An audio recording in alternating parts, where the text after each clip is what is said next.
जय सद्गुरू मंडळी, रंजना किचनमध्ये तुमचं मनापासून स्वागत आहे। तर मंडळी, आज मी बनवणार आहे मस्त इथे ब्रोकोलीची भाजी, प्रोटीनयुक्त ही ब्रोकोलीच्या भाजीला इथे हिरवी फ्लावर असेही म्हणतात।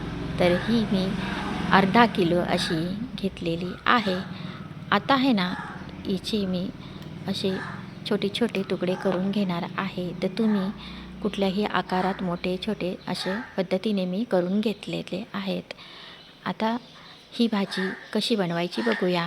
आता हे जे इथे मी थोडे बारीक करून घेतलेत, मोठे वाटले म्हणून, आणि इथे आता मी थोडंसं गरम पाणी ठेवणार आहे।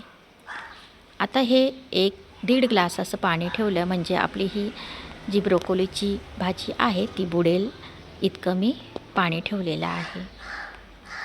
आता या पाण्यामध्ये थोडं मीठ घालते। आता बघा, इथे आहे ना, आपल्याला फक्त 1 मिनिटाकरता असं गरम पाण्यातून काढून घ्यायची आहे, म्हणजे जास्त शिजवायची नाही। आता इथे मी एका चाळणीमध्ये ही भाजी ब्रोकोलीची काढून घेतलेली आहे। आता तोपर्यंत मी दुसऱ्या कढईमध्ये इथे तेल घालून घेते। एकदम साधी सिंपल ही भाजी छान लागते। आणि आता इथे मी जिरं, मोहरी याचं तडका दिला आहे आणि त्याच्यानंतर इथे लसूण घातला आहे। आता हिरवी मिरचीसुद्धा घालून घेतली। छान आपण इथे मी असं मिक्स करून घेऊया।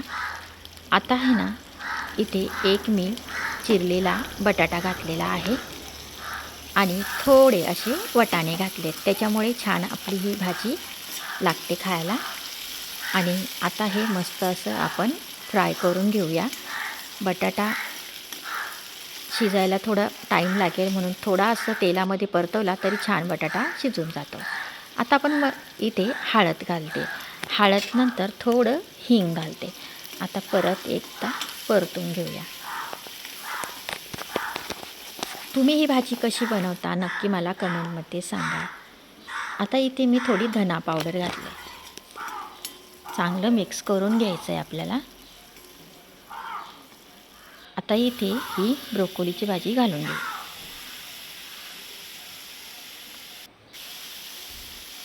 याला इंग्लिशमध्ये ब्रोकोली आणि मराठीमध्ये हिरवी फ्लावर असे म्हणतात। तर ही भाजी सहसा जास्त प्रमाणात नाही मिळत। ही एकदम पौष्टिक भाजी आहे, प्रोटीनयुक्त भाजी आहे ही। तर तुम्ही या पद्धतीने जर बनवाल ना, तर खूप भारी लागते खायला। एकदम साधी सिंपल, काहीच वेळ पण लागत नाही। आता इथे 2-3 मिनिटाकरता मी झाकण ठेवलं होतं आणि गॅस आपल्याला एकदम मिडियमच करायचा आहे। आता इथे मी थोडं चवीनुसार मीठ घातले, कारण अगोदरही मी मीठ घातलं होतं। आता चवीनुसार मीठ घातलं